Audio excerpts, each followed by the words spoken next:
Muitos desses casos poderiam ter sido evitados se 10 anos atrás a justiça tivesse condenado João de Deus depois da denúncia de uma jovem de Belo Horizonte. Ela contou à repórter Juliana Gerardi que sofreu abuso sexual na presença do pai. Meu nome é Camila, sou de Belo Horizonte. Fui até a Abadiânia porque eu tinha na época síndrome do pânico. Eu tinha 16 anos, 2008.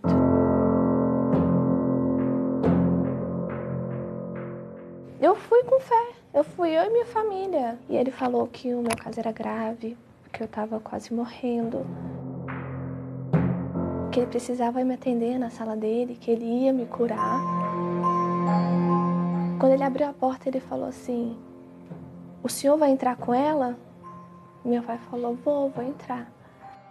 Ele falou assim: ô pai, vira de costa, faça as suas orações, pai, não abra os olhos. O senhor estava confiando nele? Sim, estava confiando e fazendo as minhas orações. Falou comigo que eu ia ser curada, que era para eu rezar. Eu fiz isso. E ele começou a passar a mão em mim. Passou no meu peito, na minha vagina, no meu bumbum. E eu tava confusa, sabe? Eu não tava entendendo, eu chorava muito.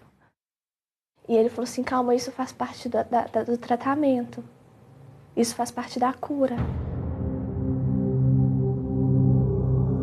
Nela chorar, eu pensava que ela estava recebendo uma cura. Eu nunca podia imaginar que estava na mão de um bandido. Quando ele pegou minha mão e colocou nele, eu vi que tinha uma coisa errada. Por que ele estava fazendo aquilo? Eu não sabia. Ele pegou tua mão e colocou onde nele? No pênis dele, no órgão dele. Seu pai estava a quantos metros de distância? Pouco perto. Estava perto, muito perto. Do meu lado, eu não pude fazer nada. Quando eu cheguei em Belo Horizonte, eu coloquei fogo no meu vestido, na calcinha que eu estava vestida, que foi a hora que minha mãe veio me perguntar por que eu tinha feito aquilo. Contei para ela tudo o que aconteceu. Minha mãe ficou arrasada, contou pro meu pai. Aí eu entrei em desespero. Minha filha do meu lado, eu não pude salvar ela. Foi onde que eu procurei a delegacia no dia seguinte. E fizemos uma denúncia contra ele, fizemos o boletim de ocorrência. 10 mulheres que se sentiram Há 10 dias, o programa Conversa com Bial revelou para todo o Brasil que 10 mulheres acusavam o médium João de Deus de abuso sexual. De lá para cá, o número de denúncias não para de crescer. Camila foi uma das primeiras mulheres que procuraram a justiça, só que ela fez isso 10 anos atrás. Antes ainda, uma outra jovem de 16 anos, também de Minas Gerais, denunciou o médium em 1980. Disse que foi assediada enquanto passava por atendimento na casa Dom Inácio de Loyola, mantida por João de Deus em Abadiânia. Ela desistiu de levar o caso adiante e, por isso, ele nem chegou a ser julgado. O processo de Camila foi até o fim. O caso da Camila, que é de 2008, caiu nas mãos de uma juíza daqui de Abadiânia. A decisão saiu só 5 anos depois, em 2013. João de Deus foi absolvido da acusação e o processo foi arquivado. Eu fui ler a sentença agora, há pouco tempo depois que toda a notícia apareceu, e eu li a sentença.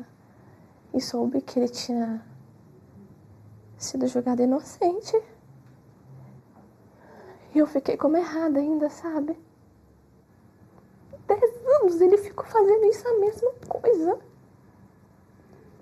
10 anos.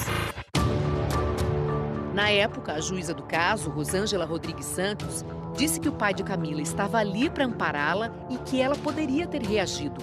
Por isso, absolveu o médium do crime de violação sexual mediante fraude. É quase que um instinto de proteção. Diante de uma ameaça que você sente que pode ser algo que você não vai ser suficientemente forte para reagir, você paralisa. Então isso é bem comum em mulher vítima de abuso sexual.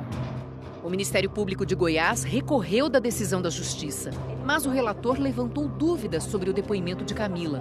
João de Deus foi novamente absolvido, dessa vez por falta de provas. O relator do caso, em segunda instância, Fábio de Campos Faria, alegou que Camila tinha síndrome do pânico e que a doença causa crises súbitas, que os ataques deixam a pessoa incapacitada e com uma condição mental em que ela não consegue diferenciar fantasia de realidade. A psiquiatra consultada pelo Fantástico discorda também dessa explicação. Pânico em si não vai explicar uma falta total da percepção da realidade de uma situação vivida. Um paciente com pânico no momento atual vai ter digamos assim, quase que um delírio, uma criação de uma coisa fora da realidade, não faz parte do quadro. Mesmo com tantas mulheres hoje denunciando o João de Deus, para o processo de Camila não cabe mais recurso e ele não pode ser reaberto. É uma decisão definitiva e o fato de existirem novas provas ou de outras circunstâncias que fazem com que, olhando para o passado, o caso pudesse ser decidido de outra forma, isso, do ponto de vista jurídico, é absolutamente irrelevante. Nem o relator, nem a juíza do caso de Camila quiseram falar com o Fantástico. Um ano depois dessa sentença sair, em 2014, João de Deus foi novamente confrontado por uma acusação de crime sexual. Dessa vez na Austrália, como mostra esta reportagem especial, exibida pelo programa 60 Minutes do país. Frente a frente com o médium, o repórter australiano quer saber se está conversando com João ou com uma entidade. É com o João mesmo. A entrevista é interrompida pela tradutora, logo no começo, quando o jornalista pergunta sobre o dinheiro cobrado dos frequentadores. Isso é sobre dinheiro ou sobre milagres? Logo em seguida, o repórter fala da acusação de assédio sexual contra João de Deus. O caso teria ocorrido nos Estados Unidos em 2010, durante uma visita de João de Deus a um chamado Centro de Cura, no Arizona. A vítima seria uma mulher colombiana. A vítima afirma que João pegou a mão dela e colocou em seus genitais e tentou baixar a saia dela. O australiano pergunta: E você já abusou sexualmente de alguma das suas seguidoras? A tradutora de João se recusa a traduzir. Uma tradutora da equipe australiana chega e traduz a pergunta diretamente. Você já ouviu algum assédio sexual do senhor? Da sua mãe. Minutos depois da agressão verbal, João de Deus volta. Quer ver a gravação da equipe. Eu quero assistir. Ele quer ver o que gravamos. Não. João pega no braço da tradutora. O repórter reclama. Não, por favor. A reportagem acaba sem o médium responder ao jornalista. No Brasil, a defesa de João de Deus nega todas as acusações de assédio. Camila aguarda agora a resposta da justiça para os casos de tantas outras mulheres que acusam João de Deus. Eu gritei por justiça lá atrás. Não me ouviram. Mas eles podem ouvir agora elas. Por que você decidiu conversar com a gente, mostrar o teu rosto, contar a sua história? Primeiro porque eu não preciso ter medo. Eu necessito mostrar para as pessoas que eu superei isso. Eu sou forte, eu escolhi o direito por isso, eu luto pela justiça. Eu fui vítima há 10 anos atrás. Eu não sou mais hoje.